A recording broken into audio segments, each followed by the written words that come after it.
இது வெறும் நிதி உதவி இல்லை, சமூகத்தில் பெண்கள் ஆற்றும் பங்களிப்பை அங்கீகரிப்பதற்காக கொடுக்கப்படுகிற உரிமை தொகை.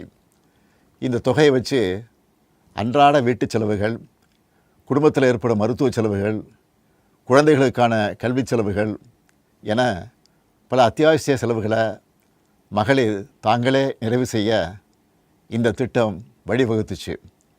அதனால தான் ஒவ்வொரு மாதமும் 15ஆம் தேதி என்பது ஒவ்வொரு குடும்ப தலைவியும் ஆவலோடு எதிர்பார்க்கிற நாளாக அமைஞ்சிருக்கு.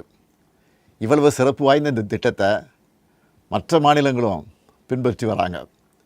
இந்த உரிமை தொகையை மேம்படுத்தணும்னு நாம் செயல்பட்டு வந்தால் அதுக்கு எதிராக டெல்லியில் இருக்கக்கூடிய ஒரு கூட்டமும், தமிழ்நாட்டில் அவங்களுக்கு அடிமையாக இருக்கக்கூடிய இன்னொரு கூட்டமும் எதிர்வரும் சட்டமன்ற தேர்தலை காரணம் காட்டி அடுத்த 3 மாதத்துக்கு இந்த மகளிர் உரிமை தொகையை நிறுத்த சூழ்ச்சி செய்கிறதா தகவல் வருது. இது வச்சு நீதிமன்றத்தில் வழக்கு தொடரவும் சிலர் முயற்சி செய்வதாக செய்திகள் வருது. 1,31,00,000 மகளிர் உழைப்பை அங்கீகரிக்கிற இந்த திட்டத்தை 3 மாதம் நிறுத்தி வச்சா நீங்கள் எவ்வளவு சிரமங்களுக்கு ஆளாவீங்கன்னு உங்கள் வீட்டில் ஒருத்தனாக இருக்கக்கூடிய எனக்கு நல்லா தெரியும்.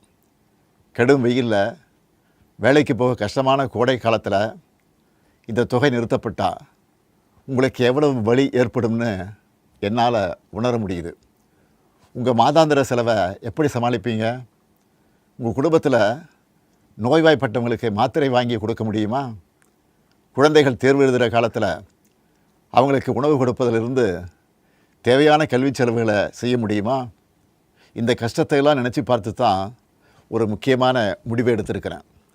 அதன்படி இந்த பிப்ரவரி மாதம் மட்டும் இல்லாமல் அடுத்த 2 மாதம், அதாவது மார்ச் ஏப்ரலுக்கான உரிமை தொகை தவணைகளை சேர்த்து 3,000 ரூபாயும், கூடுதலாக கோடைக்கால செலவுகளை கருத்தில் கொண்டு மேலும் 2,000 ரூபாய் சிறப்பு தொகையும் சேர்த்து இந்த பிப்ரவரி மாதம் 5,000 ரூபாயை சிறப்பு மகளிர் உரிமை தொகையாக 1,31,00,000 பெண்களுக்கு வழங்க உத்தரவிட்டிருக்கிறேன்.